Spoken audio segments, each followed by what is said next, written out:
guys, another episode of Beyond Daily, and as always, I'd like to remind you, drop a like, drop a comment, especially if you do like the video, and also subscribe to the channel. Look, if 200, 500, 1,000 of you guys are watching this episode, click my thumbs up. It goes a long way. It really does.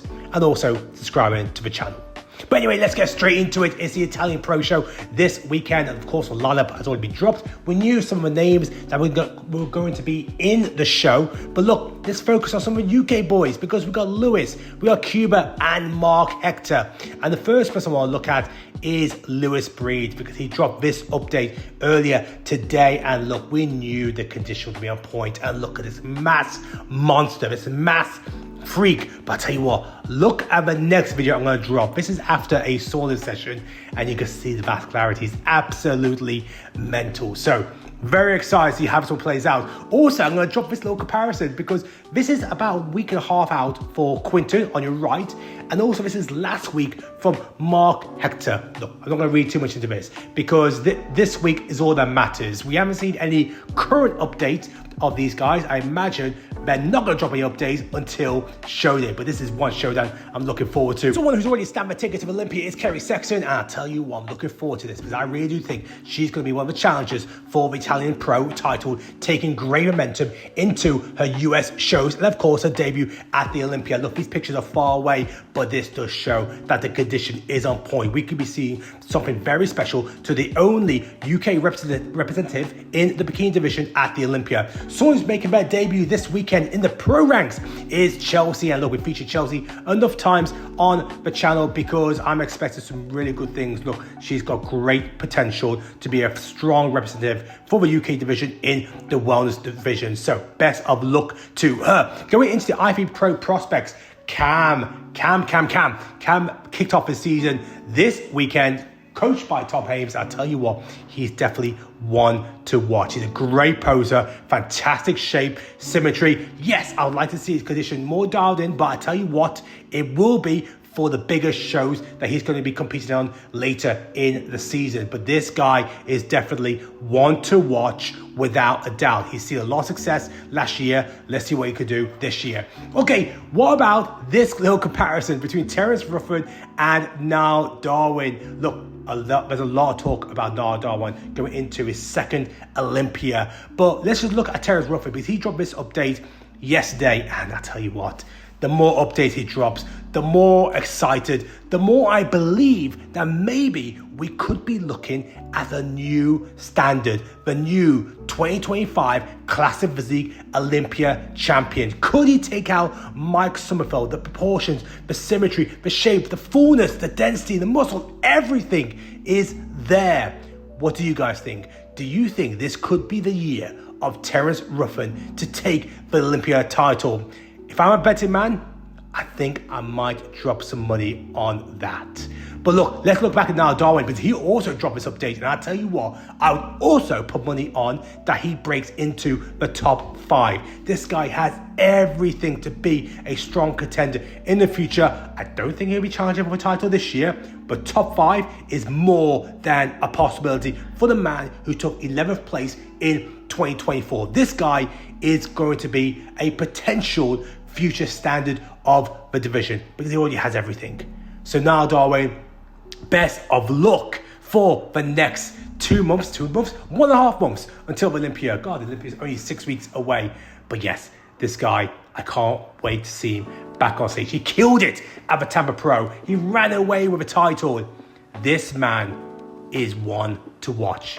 And when I say one to watch, we already know that, because this guy is dangerous. We are 2 weeks out from this guy, Yemi. He's getting better and better every single day. He kicks off his season next week at the Germany show. I'll tell you what, I think he could be one of the guys to take the title, at least get the top 3. For me, I really do believe he needs to get a top 3 placing to take momentum going into the Olympia. Now, I had an interview with Ryan Terry the other day. I want to drop this little clip with him talking about who he feels could be the biggest threat. No, I'll be brutally honest, no. And the reason I say that is you've got Brandon Hendrickson, who I've had massive respect for. Like he's quite on social media, and I know for a reason. He's there grafting. He's not talking, but he's grafting in the background. And he's a 3 times Mr. Olympia. He's Arnold class champion. He's a New York pro champion. He's got accolades through and through. Phenomenal. So that I would never sleep on somebody like him. Genetically, I think he's phenomenal. You've got Emanual Hunter. Nobody's even putting him in the mix. Yet he's got 2 top 4 placings, and he looks phenomenal. He's just not somebody who's shouting about. He's putting the work in. So I feel like the standard is phenomenal. Erin Banks got pointed through. You've got Edvan Palmeira who's in the mix. There's so many. It's not even like a top 5 running. It's like a top 8, a top 9. It's incredible. This is not the first time that Ryan Terry has said that Brandon is the one. He's said it before that this is the guy who maybe sometimes kept him awake at night because in his eyes, this guy has one of the perfect men's physique looks. And you know what? Look, he's a 3-time champion, for God's sake. He's a 3-time Olympia champion. And yes, he didn't get a result at Pittsburgh, but then he secured the win in New York and Tampa. Personally, yes, he is a threat. You can't rule that out. But then again, there are some other threats as well, because you know what? There's threats coming left, right, north, south, west, east, all over the park for Ryan Terry. And Brandon is definitely one of them. He's never placed outside the top 5. But Ryan also mentioned this man who took a win on the weekend, his 2nd pro win of the season, and that was Emanual Hunter. People are saying that he's under the radar. People aren't talking about him for winning a title. No, he's no longer under the radar. I don't want to hear that shit anymore. People are talking about E-Man. We know how good he is. We know he has one of the best backs in the business. This guy, yes, is a threat, and Ryan did say that he thinks he's also one to challenge for the title. Now, he took 4th place last year. I believe he was closer to 3rd place Erin Banks than the guy who was in 5th, which was Edvan. So, with Emanuel, he's on 2 shows so close to Olympia. Can he carry this on and bring an all-time best to challenge not only Ryan, but Brandon, Erin, Ali, Jeremy? Can he bring his all-time best? Because when you're up against this man, Erin Banks, I heard Ryan, he's also been chatting to Erin. Erin's been very quiet. This is a man who has told people, he's put on socials that he's going to remind everybody, he's going to remind everyone come Las Vegas, come Olympia weekend, why he is a previous Olympia winner. And look, we know he has one of the best backs in the division. I just said that about Emanuel, but you know what? In the Bible world, in the men's physique world, it's unanimous. They pretty much believe that Erin is number 1 from the rear. He took the big win at Pittsburgh. He beat Brandon. He beat Edvan. He beat Vitor. But he did lose Ali at the Arnold. And I personally feel that was the best Erin Banks. But one thing with Erin is,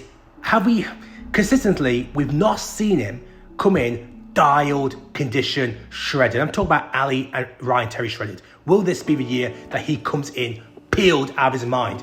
Another man that we should really watch out for, and I've always been a fan of this man, and that is Edvan. Look, he got the win earlier this year, but when it came to the main shows, he didn't get the result that maybe we thought he could get. At Pittsburgh, yes, it was a tough lineup. He was up against Erin Banks, an Olympia winner, where Edvan took a top 3 placing. Then, of course, he missed out on the win at the New York Pro, where Brandon took the win. Brandon actually overcame Edvan after losing to him at the Pittsburgh show. But Ryan also mentioned Edvan is definitely one not to sleep on. And of course, we have to finish on Ali Bilal. Look, my question to Ryan was, is Ali Bilal his biggest threat? His answer, brutally honest, no, he is not my biggest threat. Okay, that's something that Ryan may believe. Ryan believes that Brandon is his biggest threat. He also mentioned Erin, Emanuel, Edvan. Personally, I do see this potentially coming down to Ryan versus Ali. Ali is the Arnold champion. He's absolutely peeled, but condition and abs don't just win shows. You need to perform from the rear. And we have seen a better back already. But what really is going to determine the title win is when Steve Weinberger tells all the guys to face the rear, face the back, so we can see the back shot for Ali, Erin, Emanuel, Ryan, Jeremy, Brandon, Edvan, Ben Quill even. That is where someone is going to get exposed. Is that going to be Ali? Is that going to be somebody else? That's when we might see changes of who is in the centre. Who is in the centre next to Ryan Terry? Because I don't believe Ryan is going to be moving from a split centre position. Okay, I had an interview with Phil Heath, and something that everyone's always talked about is, could we ever see Phil and Kai together? Phil had this to say. He can get like honest conversation. Let's just make sure that this is an honest conversation. Because, you know, not to throw shots at him, it's just that I know that he can get like kind of like swayed one way or the other. I think if he really wanted to do it, we would have already done it.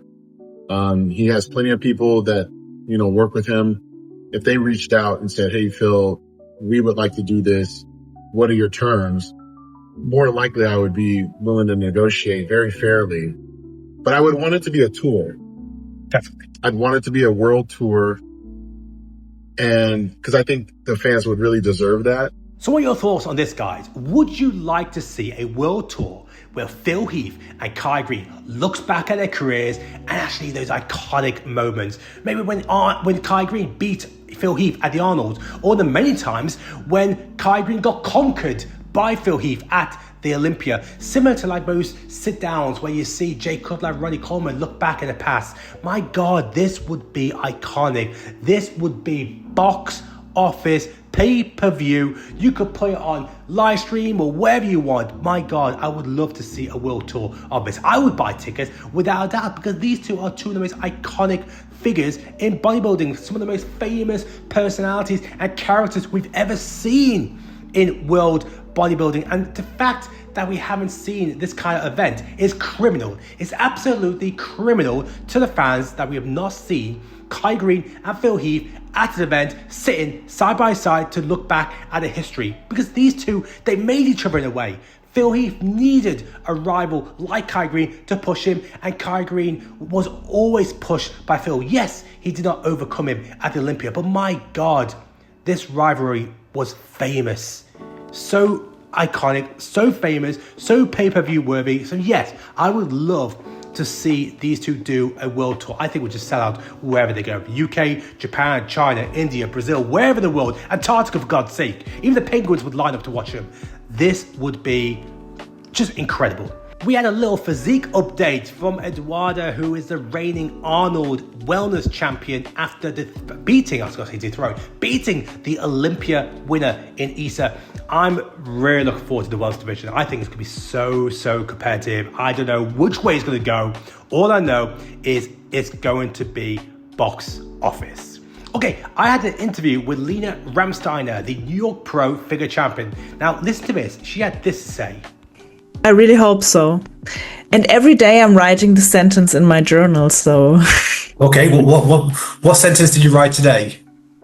I'm writing every day since, you won't believe it, but I'm writing it every day in my journal since 2020, before I even went pro. I am proud to be Miss Olympia in figure class. Because every day I'm living like I've already reached my goal. I absolutely love this from Lena. I absolutely love this. I love the fact that she's writing a journal every single day, manifesting that one day she will be the Olympia figure champion. She'll be the first European Olympia figure champion. Now look, we've got some great European competitors. Don't forget, Rhea Gale, who yes is based out of Texas, but she's number 5 in the world. But Lena really believes that she can not only break into the top 5, but one day that she will be at the head of a table in the pro figure division. What do you guys think? Because I also spoke to her about why Germany is so strong in the figure division. They got 5 figure pros going to Olympia this year. So she really explains why. Definitely recommend you check out that interview. I've got to drop this comparison. I did that recap on the weekend with Camilo on the left, who's 21 years old, won the overall in his regional in Spain. And this is, on the right, Andrew Jack, the year in 2022 when he won his pro card at the Arnold. In 2022, like I said. But the whole point of this is there's been a lot of comparisons with Camilo being the next Andrew Jack. Do you see the same thing? Because he is a tall lad, but my God, Camilo, he has such incredible potential. Are we looking at the future right now? At 21 years old, we must be looking at the future. Imagine what the physique could look like in 5 years' time, being at 26. We've seen how Keon had improved from a young age going to where he's at now. Could we see the same type of evolution in Camilo? I think we are. I think we're looking at a future superstar. Guys, as always, I appreciate every single one of you that watches this video or any videos I've done, any of the interviews. Drop a comment. Let me know who else you think I should be interviewing. Who else should I bring on the channel for an interview leading into the Olympia? And while you're doing that, maybe click that thumbs up and drop a subscribe. See you in the next one.